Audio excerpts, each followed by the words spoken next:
kupanda maharagwe, sunflower na mambo kama hayo. Na mkulima aliyepanda yale mahindi ndiye anayeamua wakati wa kuvuna yale mahindi. Kuna mwingine anayavuna yakiwa bado mabichi hata kabla hajaanza kuchanua zile cones.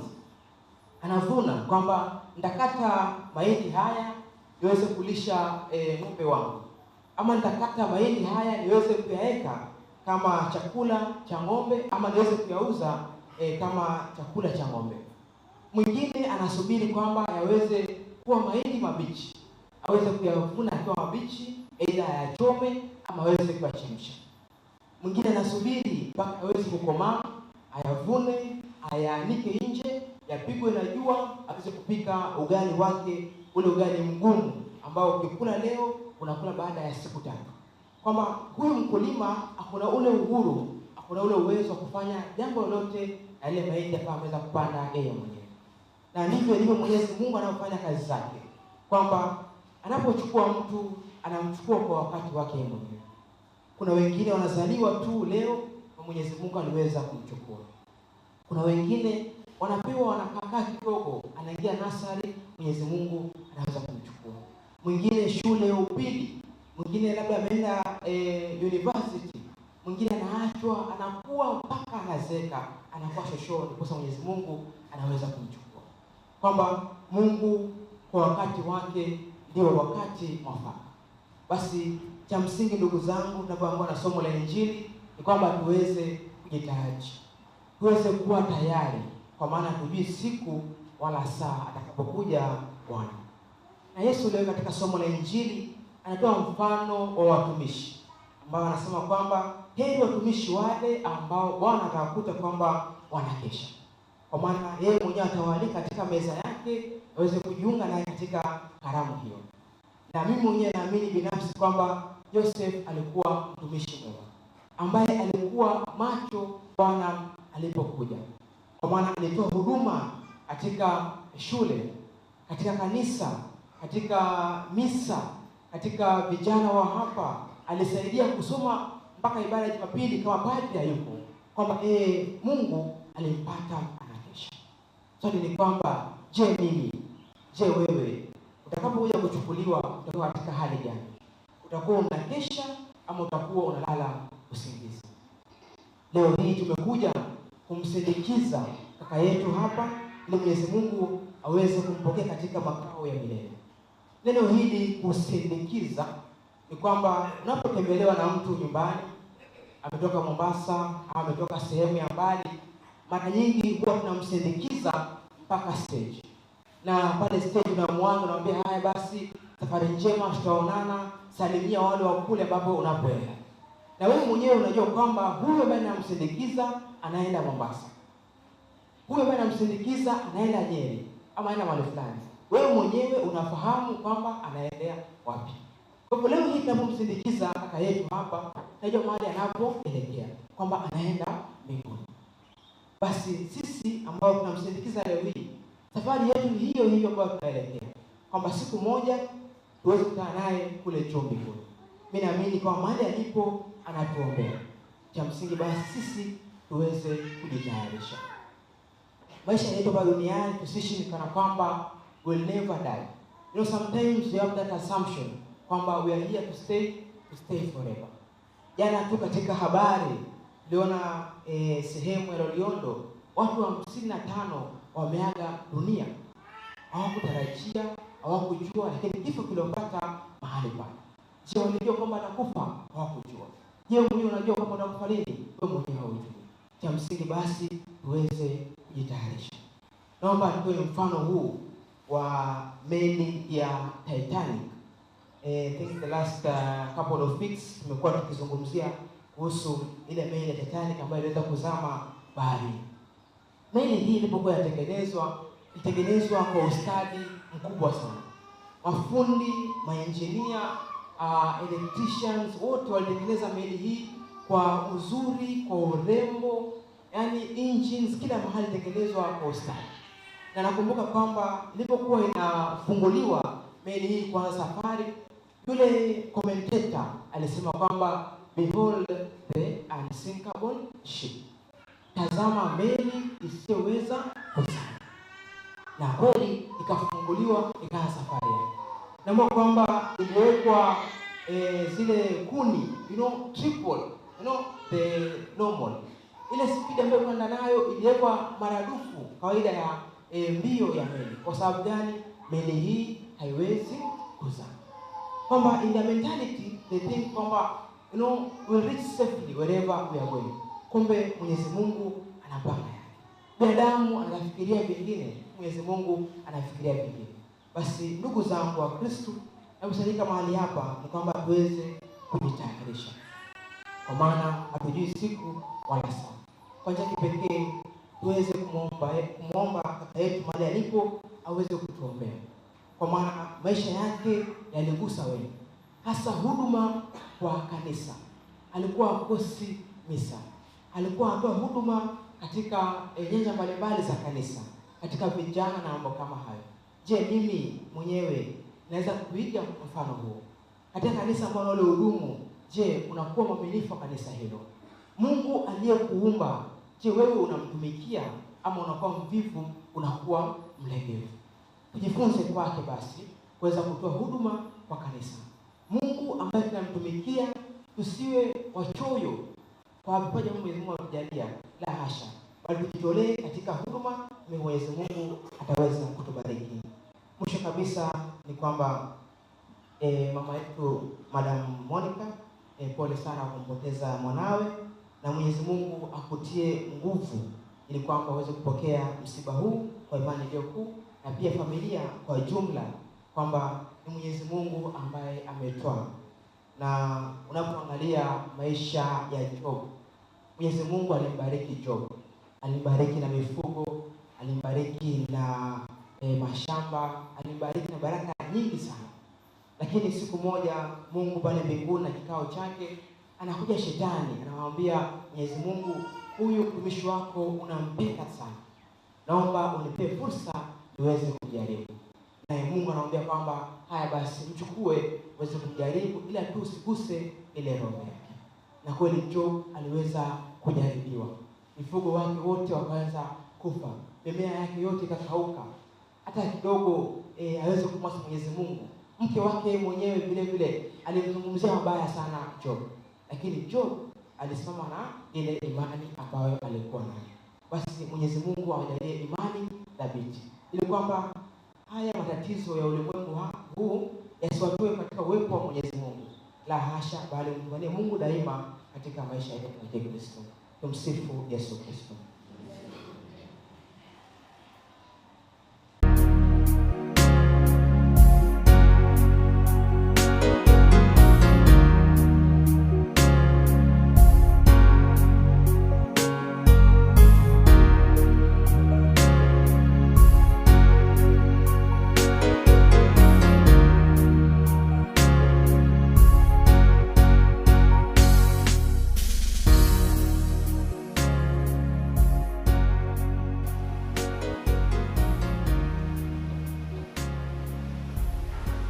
I wish to introduce myself before I make this short interview. I am a Mill Hill missionary, and I'm called Adolf Böll. I come from Tyrol, that is between Austria and Italy.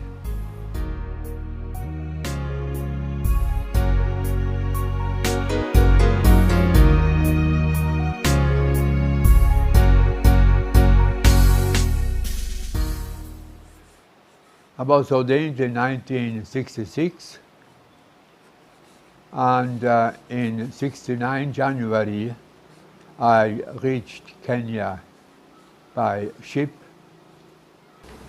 I was straight away posted to the Diocese of Kisii. So with my friends we traveled by train from Mombasa, first to Nairobi and then to Kisumu. And there I was waiting for transport up to the hills of Kimbi. Kimbi has been a lovely diocese where I was able to work for 30 full years until the year 2000.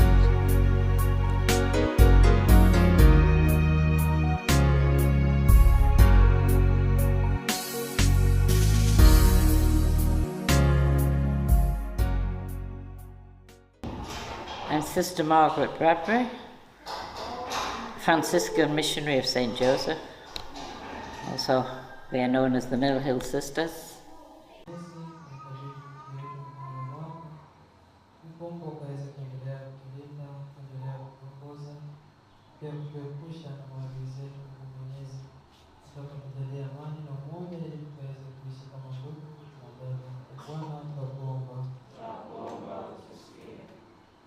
Tuombe kwa ajili ya familia ya kaka yetu Joseph. Mungu Mwenyezi, nenda ukarehemu familia ya kaka yetu Joseph, na Bwana ukajaze nguvu hasa wakati wa majonzi, uwe mwongozo wao katika njia zao. Baba, tunakuomba. Mungu Mwenyezi, tunashukuru kwa mema yote ambayo umetujalia, hasa kipaji cha amani. Tunakuomba kutujalia amani mahali hapa tunapoishi, na kila mmoja wetu anapotafakari juu yako aweze kutafakari juu ya maisha yake mwenyewe.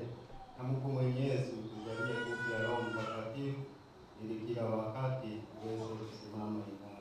Bwana, tunakuomba. Tuombee wazazi wetu, Mungu Mwenyezi, tukabidhi wazazi wetu mikononi mwako. Nenda Baba Mwenyezi, kabariki kazi wanayofanya, ili wakapate kutusaidia sisi watoto wao. Na pia Baba Mwenyezi, wapatie roho ya kutuelewa sisi wanao. Bwana, tutakuomba. Tuombe kwa ajili ya familia yote. Baba Mwenyezi, tunakushukuru kwa kazi ambayo unaweza kutenda. Asubuhi ya leo tunakabidhi wengine wote mikononi mwako. Hasa tukabidhi roho ya kaka yetu Joseph. Nenda ukae nawe ukaokoke mahali ambapo wana ambao wanaweza kufika, ili ukaweze kupokea katika moyo wa Yesu. Bwana,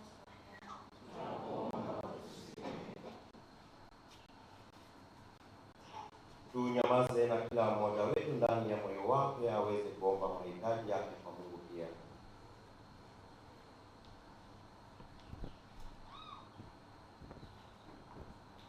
Bwana, tuwakuomba na tumwombe mama yetu kila mahali atuombe tukisema, Salamu Maria,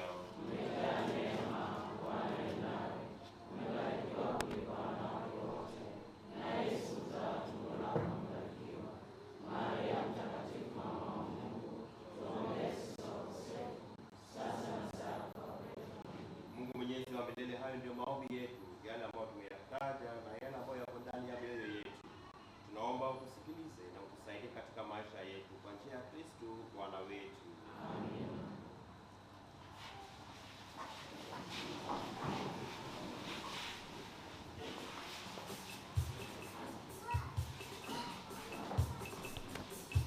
Flying dove. Great he was, especially also in sports.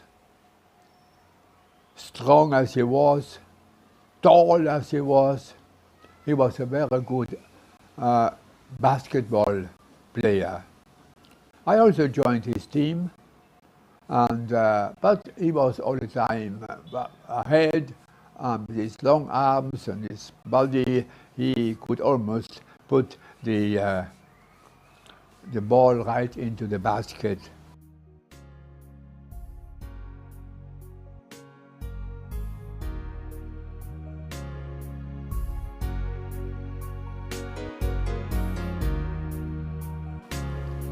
Also, he was a very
Baba Mwenyezi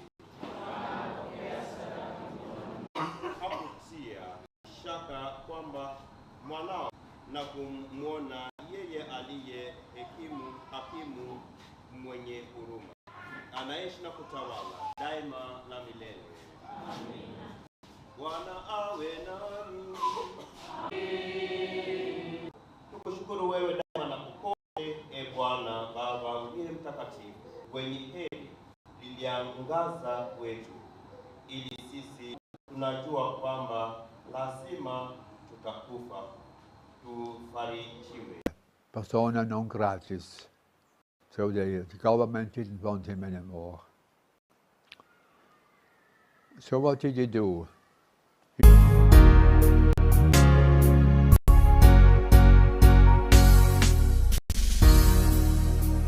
Wakati wa kuvuna yale mahindi. Myself before I make this short interview. I was ordained in 1966, and in 69 January I reached Kenya by ship. I was and then to Kisumu, and there I was to teach. Safi bro. Ngoja hiyo sukari yako ya miujiza sijaiona mimi. Leo basi. Sawa bana. Ni venye nasikia ama bonge la idea sio? Si ndio? Twende bana, wewe nifuate tu, wewe nifuate bana.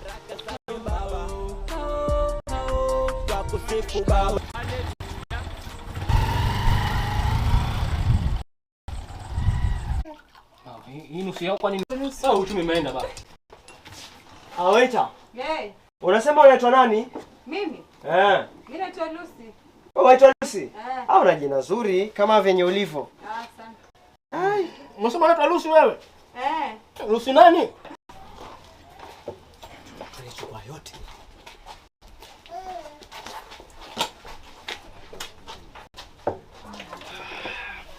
So umesema hiyo hotel inaitwaje hii? Hii? Na mamasi. Na mamasi Nisikia. Sukari yenu hii. Sasa? Nini kumbe mnaiba sukari? Nini? Nini? Nini? Nimeona mkiiba sukari, si nimeleta sukari. Tujeba sukari hakuna. Suti. Sukari nimewaletea ime. In the girls' high school there. Barnacle. They were really very strong leaders amongst the Mill Hill missionaries or the Mill Hill team students there in Mill Hill.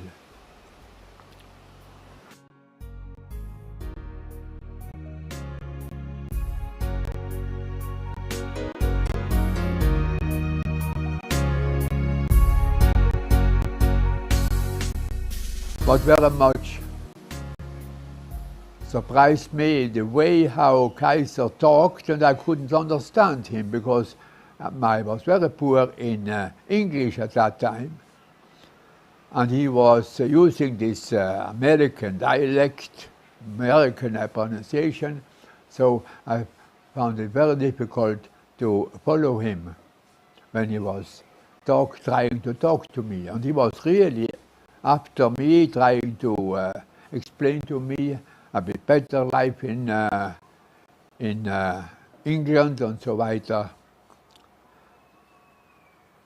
Slowly we got used to each other very well. So he took me out also on a monthly basis to do some hunting. But all he did hunt there were just doves, nothing else. So we went out with his gun, and there we walked and walked and walked there on the farms, and then he was very, very pleased to be able to shoot at a flying dove. Great he was, especially also in sports. Strong as he was, tall as he was a very good basketball player. I also joined his team, and but he was all the time ahead. With his long arms and his body, he could almost put the ball right into the basket.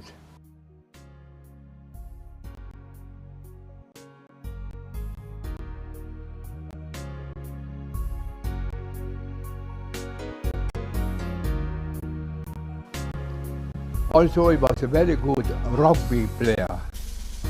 I really admired that game, but myself I could never. I tried to join a few times, but no, I didn't manage. It was a rough game. I felt also very fast.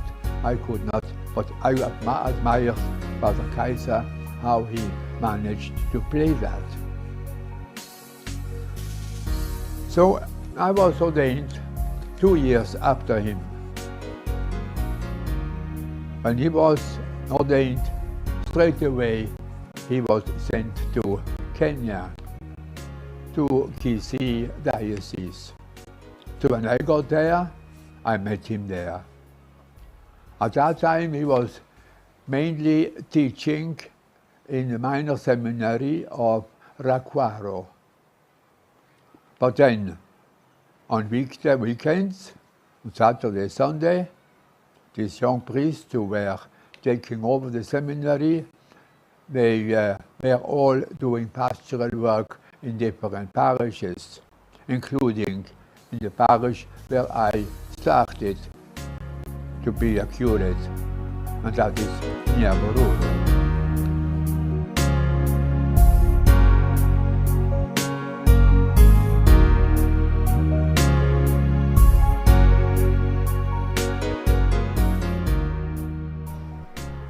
And I was appointed to Nabaruru in Kisii Diocese to teach in the girls' high school there. It had just become a secondary school and a government secondary school sponsored by the diocese. And then in January 1969, Father Adolf arrived also in Nabaruru.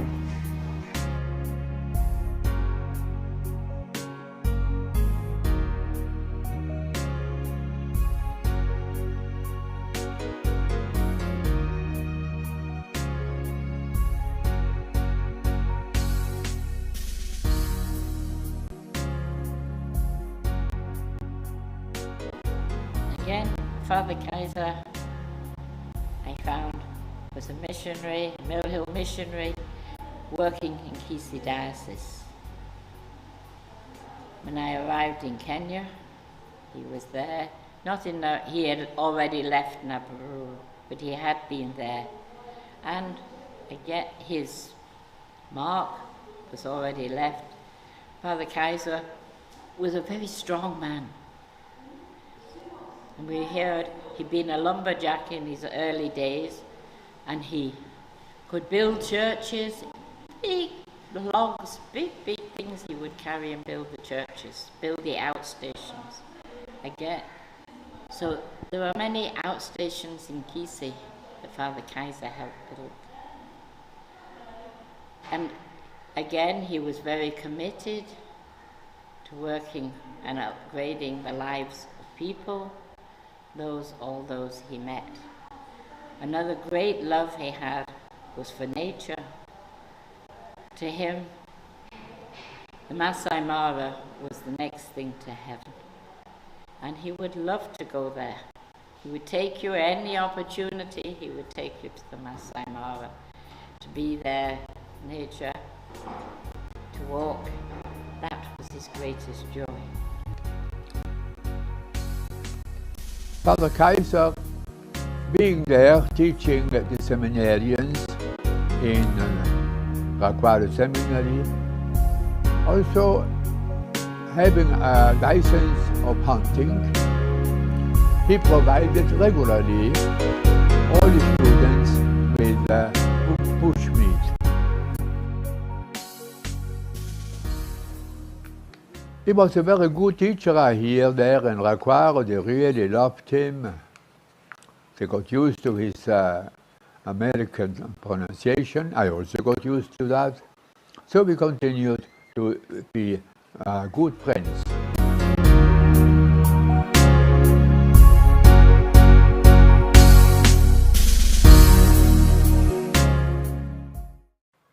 Of course, then the problem started then when the elections were there. Was it in, I think, in 1997, at that time about, where the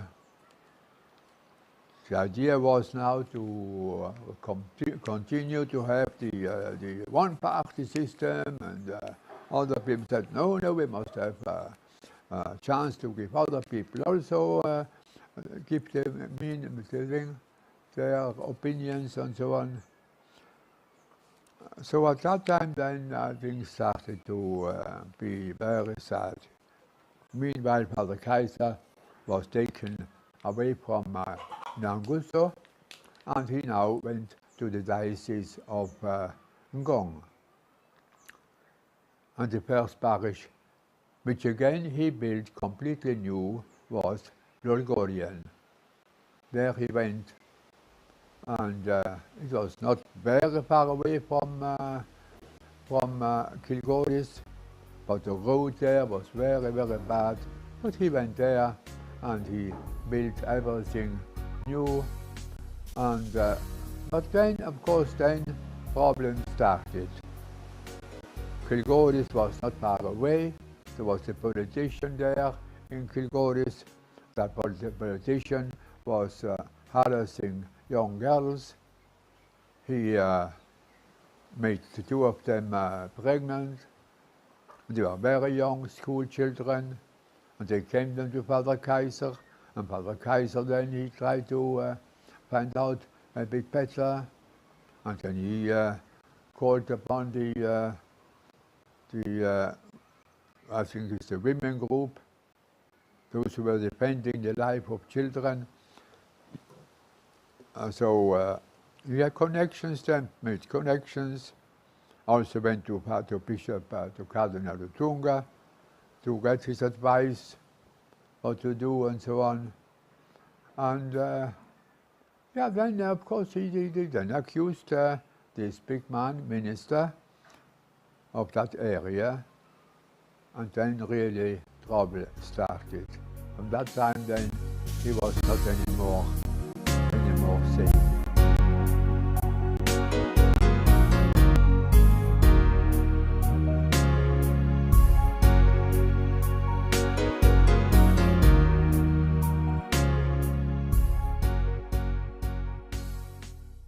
And I think that he was also very committed to any principles that he had. And when he had been moved and he'd gone to Narok diocese, then he met the injustices that were taking place, and he stood up for the rights of the people who had been displaced, and he would speak out, he wanted to speak out against them.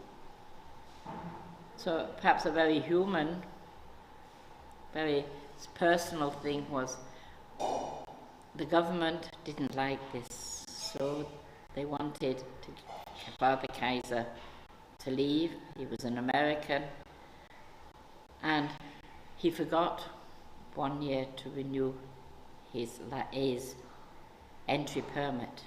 And they made that an opportunity to say he was illegal in the country and they wanted him to go.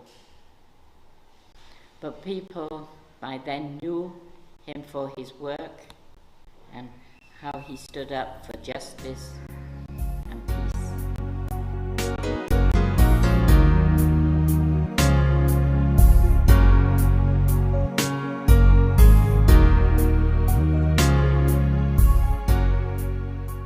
But he left the door open, and I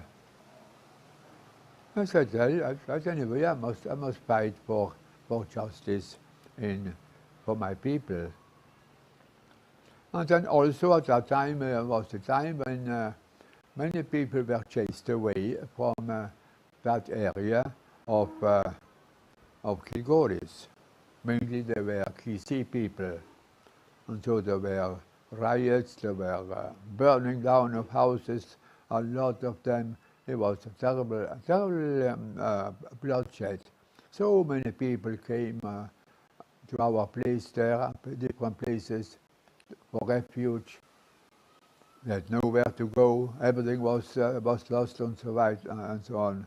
So again, Father Kaiser saw that, and he also said, now, this must stop. What else can I say about Father Kaiser? And then afterwards, he became then a persona non gratis. So the government didn't want him anymore. So what did he do? He knew it. He had to hide. Because also the government said you have no work permit anymore. The work permit is now finished. So he can be sent home anytime. And yet his work was still there. And then his life was not safe. So he came also to our parishes. I was at that time I was in Gekano at that time already. And there were the sisters there also, and other priests. So he was hiding in our place. Sometimes sleeping in the convent, sometimes sleeping in the parish house or in one of the sheds there. Then I had to take him to Kisi. He was staying there in the bishop's house. And then I took him away again. He went to stay somewhere in Ibruru with another sisters group there. Just hiding himself everywhere. He knew if they get him, well, that is the end. Thanks God, then what happened then is that the government then said, well, they were under pressure from the American embassy, so they extended now his work permit.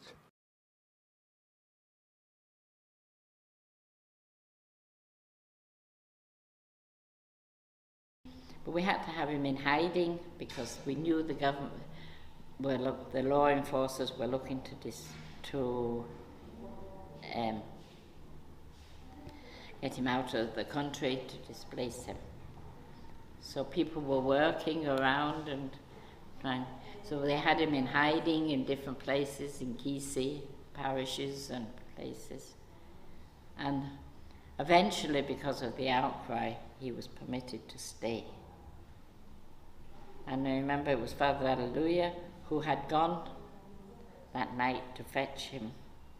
He didn't know he was just moving him from one place to another.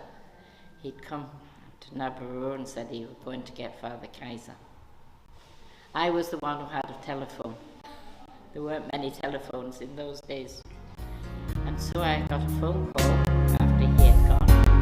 Father got to get Father Kaiser to say he could stay. So the work permit had been renewed.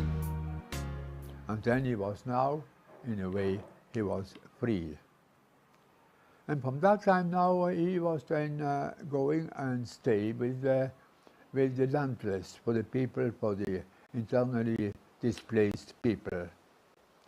He stayed near Navasha there, and that area, and the big camp there. He just decided to stay with them and see that they have food. He was trying to supply them with food and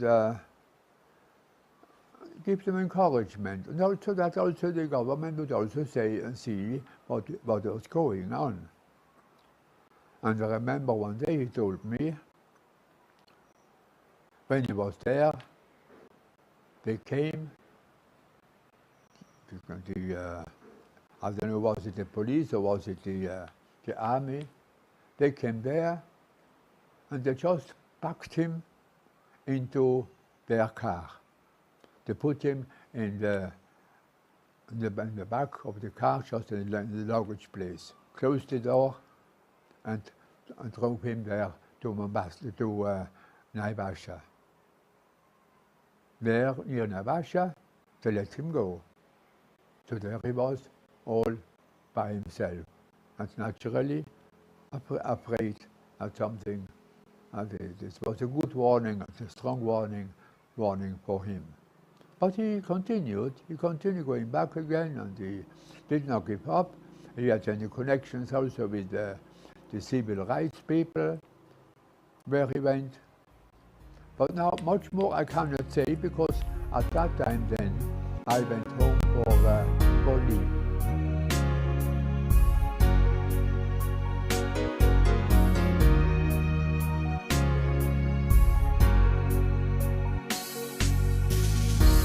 And it is there, when I was at home for holiday, when I was notified, when I heard that Father Kaiser was killed there near Naivasha somewhere.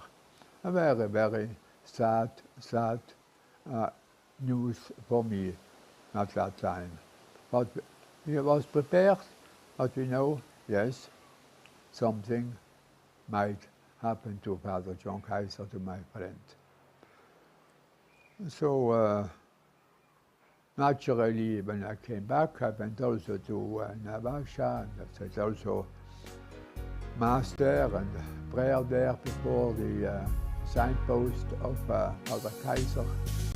And he kept being, for me, a person who gives me courage, and I know he would like also me to be fighting for the poor people, for people who are nothing. And that is what actually I would also do here.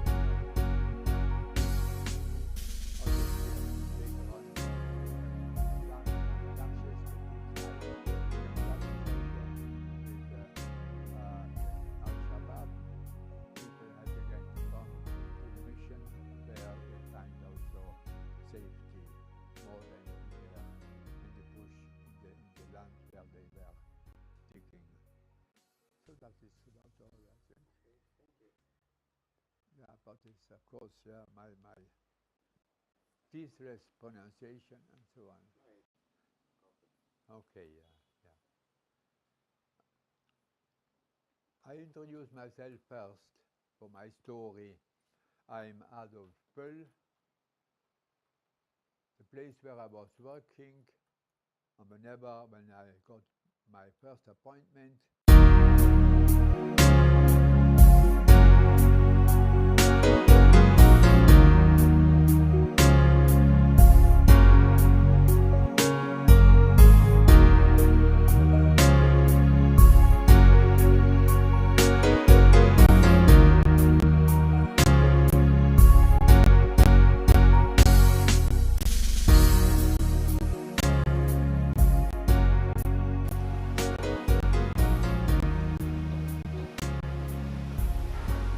I wish to introduce myself before I make this short interview. I am a Mill Hill missionary, and I'm called Adolf Pöll. I come from Tyrol, that is between Austria and Italy.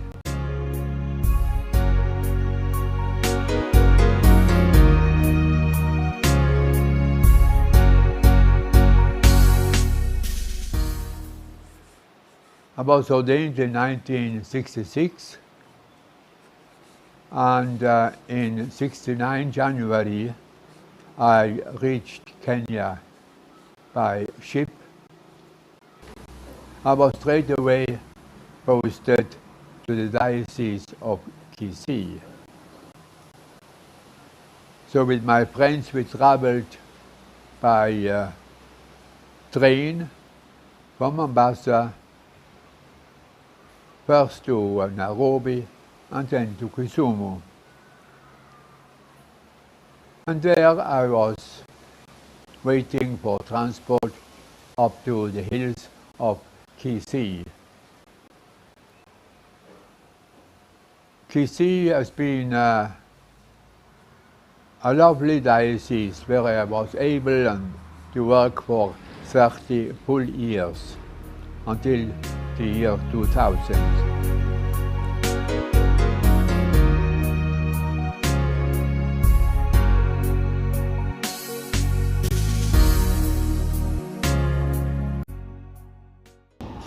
I'm Sister Margaret Bradbury, Franciscan missionary of St. Joseph. Also, we are known as the Mill Hill Sisters. And I came to Kenya in September 1968.